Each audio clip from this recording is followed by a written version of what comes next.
Shalom teman-teman, Bapak Ibu, Saudara. Sebelumnya perkenalkan nama saya Hotma Syanturi. Saya akan sharing firman tertulis di 1 Timotius 4 ayat 12. Saya akan membacakan bagi kita semuanya. Jangan seorang pun menganggap engkau rendah karena engkau muda. Jadilah teladan bagi orang-orang percaya dalam perkataanmu, dalam tingkah lakumu, dalam kasihmu, dalam kesetiaanmu, dan dalam kesucianmu. Jadi teman-teman, maksudnya itu di sini adalah yang pertama itu jangan menganggap seseorang itu rendah karena dia itu muda, atau jangan meremehkan orang lain karena mungkin dia masih umurnya itu masih di bawah kita, seperti itu. Jadi mau tua mau muda, kita harus sama-sama menghormati atau menghargai orang lain gitu. Jadi kita tidak boleh merendahkan orang lain. Yang kedua itu poin yang kedua yang saya dapat itu teladan dalam perkataan.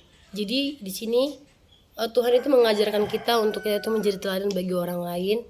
Jadi kita itu harus mencerminkan sifat Kristus dalam diri kita, yaitu kita harus menjaga perkataan, bahkan juga kita harus bisa teladan dalam perkataan kita. Contohnya itu kita jangan berkata kasar, lalu kita juga jangan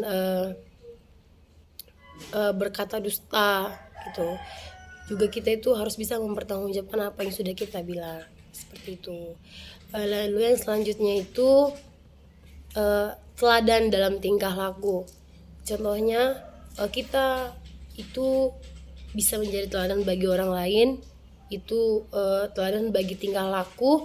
Maksudnya kita harus bertingkah laku yang sesuai dengan yang Tuhan ajarkan, seperti itu. Jadi kita harus bisa menjadi contoh untuk orang lain melalui tingkah laku kita. Mungkin juga dalam sopan santun kita, dalam juga cara kita memandang orang lain, dan juga cara kita untuk bertindak gitu. Jadi itu semua harus jadi teladan bagi orang lain, seperti itu. Kita itu harus memiliki sifat pemimpin yang bisa diteladani, seperti itu ya, baik dalam masyarakat, dalam komunitas, atau dalam pelayanan sekalipun, kita harus bisa menjadi teladan. Selalu poin yang selanjutnya itu teladan dalam kasih.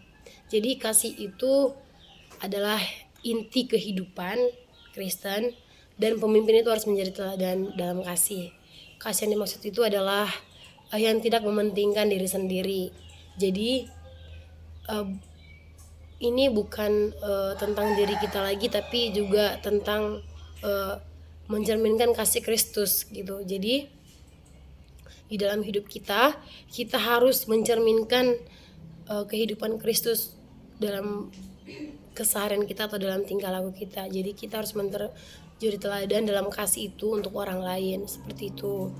Jadi mari kita untuk bisa meneladani kasih Kristus dalam kehidupan kita, teman-teman, Bapak Ibu. Selanjutnya juga tentang teladan dalam iman. Ini maksudnya itu iman itu adalah inti dari hubungan kita dengan Allah. Dan di sini ditekankan bahwa seorang pemimpin itu harus menjadi teladan dalam iman. Ya, jadi kita juga harus menunjukkan kepercayaan dan ketergantungan yang mendalami pada Allah dalam segala situasi. Baik mungkin dalam menghadapi kesulitan. Jadi kita harus teladan dalam iman. Kalau kita dalam kesulitan, ya mungkin gak semua hal berjalan dengan sesuai apa yang kita inginkan. Disinilah iman kita itu diuji atau kita diproses, bagaimana sikap kita dalam menghadapi kesulitan itu, seperti itu. Jadi dalam keadaan kesulitan itu kita harus menjadi contoh. Walaupun dalam kesulitan kita harus bisa mengendalikan diri kita tetap mendekatkan diri sama Tuhan, membangun hubungan yang lebih intimate lagi sama Tuhan. Karena kita percaya setiap keadaan itu atau setiap situasi itu mendatangkan kebaikan. Kita percaya sama-sama, amin. Lalu juga di dalam kesulitan itu kita tidak boleh lari daripada Tuhan, karena bisa jadi kita itu kurang dekat sama Tuhan ya. Jadi itu Tuhan itu pengen kita itu lebih intimate lagi. Contohnya mungkin seperti kita saat teduh, terus membaca Alkitab setiap harinya, lalu juga kita rajin berdoa seperti itu. Jadi penyembahan juga seperti yang gereja kita selalu ingatkan juga Bapak Gembala kita, doa pujian penyembahan seperti itu. Jadi itu adalah contoh membangun hubungan dengan Tuhan, teman-teman. Lalu selanjutnya itu poin selanjutnya itu teladan dalam iman, dalam kesucian. Teladan dalam kesucian maksudnya itu kesucian itu adalah salah satu tanda kehidupan yang setia kepada Allah.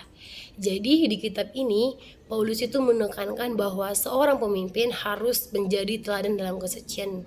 Ini mencakup kesucian moral maupun kesucian dalam hati dan pikiran. Jadi ini pun teladan dalam kesucian ini mengingatkan kita bagaimana dalam berpikir dan bagaimana hati kita seperti itu. Jadi kita harus berpikir yang jernih, terus juga kita harus tidak boleh berpikir negatif sama orang lain. Kita harus mempunyai hati yang suci juga. Jadi maksudnya itu teladan dalam kesucian ini bukan melulu tentang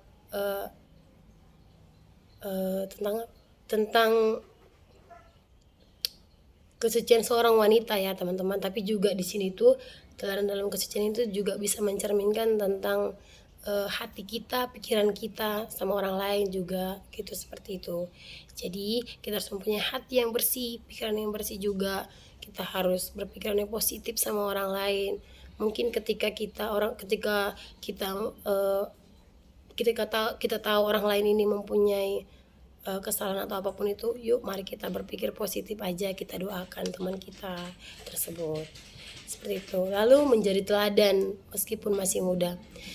Ya teman-teman, walaupun kita masih muda, kita masih lebih muda daripada orang lain, kita harus bisa menjadi teladan. Contohnya itu kita bisa menjadi teladan bagi siapapun gitu. Jadi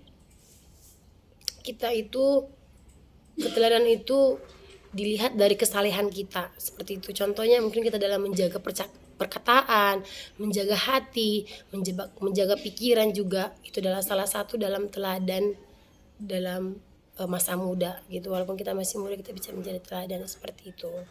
Kita bisa menjaga diri kita, menjaga hidup kita gitu. Selanjutnya itu kepemimpinan melalui teladan, bukan otoritas. Jadi seperti yang tertulis di 1 Timotius 4 ayat 12 mengajarkan bahwa kepemimpinan yang efektif tidak datang dari otoritas formal atau kekuasaan, tetapi dari teladan yang baik. Pemimpin rohani dipanggil untuk memimpin bukan hanya melalui kata-kata, tetapi juga melalui kehidupan mereka sendiri. Jadi di sini kita harus mempunyai teladan bagi diri kita juga, bagi diri kita sendiri juga.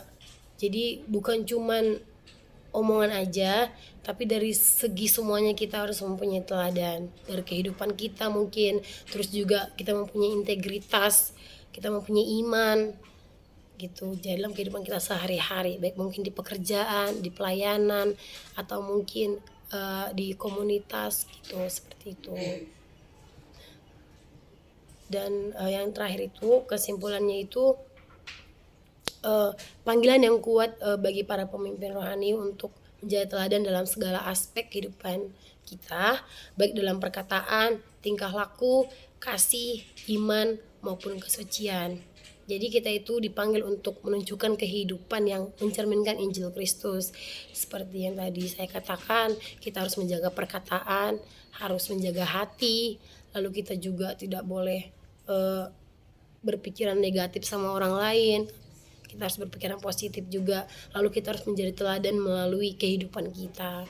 Kita harus mencerminkan sikap atau sifat Kristus dalam kehidupan, melalui kehidupan kita, teman-teman. Jadi itu bisa saya sampaikan untuk sharing pada saat ini. Terima kasih, mohon maaf untuk kesalahan yang ada. Shalom.